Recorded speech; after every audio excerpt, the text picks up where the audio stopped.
અંકલેશ્વરના રામાકુંડ ગૌશાળા ખાતે ગાય માતાનું પૂજન કરી ઘૂઘરી ખવડાવી ભક્તોએ ધન્યતા અનુભવી હતી। ઉત્તરાયણ પર્વ નિમિત્તે ગાય માતા પૂજન અને જુવારની ઘૂઘરી ખવડાવીને વિશેષ મહત્વ છે। ઉત્તરાયણ એટલે સૂર્યની ઉત્તર તરફનું પ્રયાણ અને મકર રાશિનો સૂર્યમાં પ્રવેશ સાથે ગૌ પૂજાનો ઉત્તમ દિવસ એટલે મકર સંક્રાંતિ પર્વ, વર્ષ ગાય માતાની પૂજાનો ઉત્તમ દિવસ એટલે ઉત્તરાયણ પર્વ। આજે ગૌદાન તેમજ ગાયની પૂજાનો સૌથી ઉત્તમ દિવસ હોવાથી અંકલેશ્વરમાં અનેક ગૌ ભક્તો દ્વારા આજરોજ ગૌશાળા ખાતે પહોંચી ગાય માતાજીની પૂજા અર્ચના કરી હતી।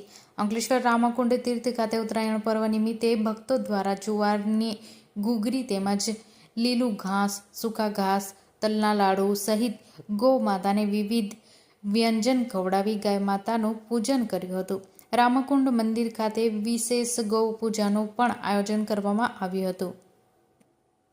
मनोहरदास बाबू भगवान का चरण सेवक हूँ। हिंदुस्तान का, हिंदू धर्म का, सनातन धर्म का अनेक पर्व पर्वाणी होता है।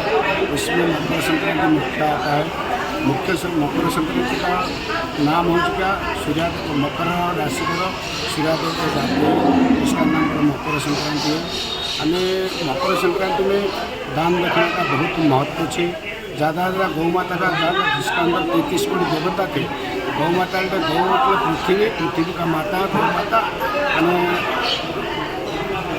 भूगोल खिलाते हैं और फल खिलाते हैं और बाफने वाला बाजरा ज्वार भी खिलाते हैं और अनेक भक्त इधर आते हैं और दर्शन करके सेवा करके जाते हैं।